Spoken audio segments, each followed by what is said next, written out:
जी तो दोस्तों, अगर आप यहाँ पर देखें तो आज हम ये वॉशिंग मशीन है।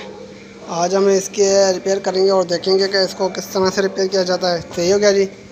तो इससे पहले अगर आप लोगों ने मेरा चैनल सब्सक्राइब नहीं किया तो प्लीज़ आप लोग मेरा चैनल सब्सक्राइब करें, लाइक करें और शेयर करें। तो चलो अब हम इसको स्टार्ट करते हैं और देखते हैं कि इसको किस तरह से रिपेयर किया जाता है। सही हो गया जी। तो चलो अब हम इसको स्टार्ट करते हैं। तो अगर आप यहाँ पर देखें तो ये इसके जो पाँव हैं ये सारे टूटे हुए हैं। तो आज हम ये इस वॉशिंग मशीन के पाँव चेंज करेंगे। सही हो गया जी। इसके अंदर नए पाँव लगाएंगे, वो देखते हैं कि किस तरह से लगाए जाते हैं। ठीक हो गया जी। तो इसके जो पाँव हैं वो हम चेंज करेंगे। तो चलो भाई अब मैं इसको स्टार्ट करता हूँ, देखते हैं कि इसको चेंज किया जाते हैं।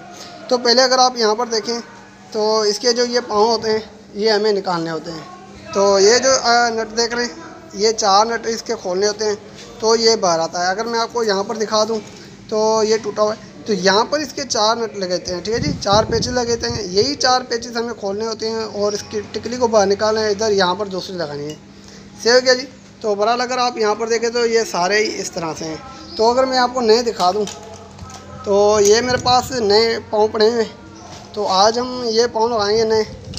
तो अगर ये देखें तो आज हम ये पाँव लगाते हैं और देखते हैं कि ये किस तरह से लगाए जाते हैं। ठीक है जी। तो मैं अब क्या करता हूँ कि पहले ये जो जितनी भी पाँव हैं मैं सारे पाँव निकाल देता हूँ। सारे पाँव निकालने के बाद मैं आपको आगे वीडियो दिखाता हूँ। जी तो दोस्तों, अगर आप यहाँ पर देखें तो ये मैंने सारे इसके जो पाँव हैं वो मैंने निकाल दिए हैं। सही है जी। जो इसके चारों टायर थे वो मैंने निकाल दिए हैं। अगर आप यहाँ पर देखें तो ये मेरे पास जो है ये मैं नया रख लेता हूँ यहाँ पर। तो अगर यहाँ पर देखें तो ये पुराना जो मेरे पास टायर है वो बिल्कुल ख़त्म हो चुके हैं। तो इसकी जगह पर हम नए टायर लगाते हैं, वो मैं आपको दिखाता हूँ। ठीक है। तो ये पुराने, तो ये मेरे पास नया है। तो अब हम क्या करेंगे कि इसको लगाएंगे नए को। ठीक हो गया जी। ये देख लें ये बिल्कुल नया है। तो अब हम इसको लगाते हैं। सही हो गया। तो इसको किस तरह से लगाया जाता है तो अगर आप यहाँ पर देखें तो ये इसके जो 4 जो नट होते हैं वो लगाने होते हैं। ठीक है जी। तो यहाँ पर हम इसके 4 नट लगाएंगे तो उसके बाद ये अच्छी तरह से लग जाएगा। लेकिन आप लोगों ने इसको बिल्कुल ढीला नहीं करना। ठीक है जी।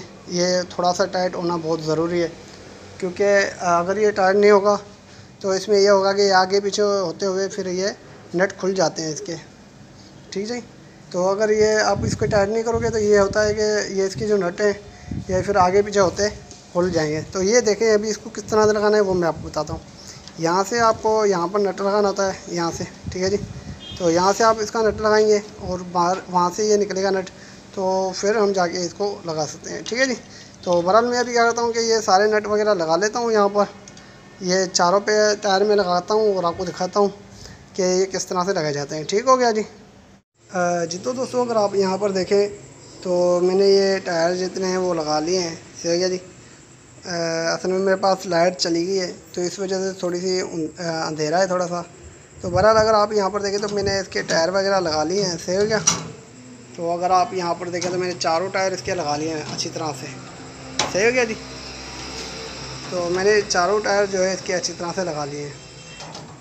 तो ये मेरी वीडियो आपको कैसे लगी, उम्मीद करता हूँ कि ये मेरी वीडियो आपको अच्छी लगी होगी। अगर ये मेरी वीडियो आपको अच्छी लगी तो प्लीज़ आप लोग मेरे इस वीडियो को लाइक, शेयर और सब्सक्राइब करें। तो अब तक के लिए इतना ही। इंशाअल्लाह अगली वीडियो के लिए जल्द हाजिर होंगे। खुदा हाफिज़।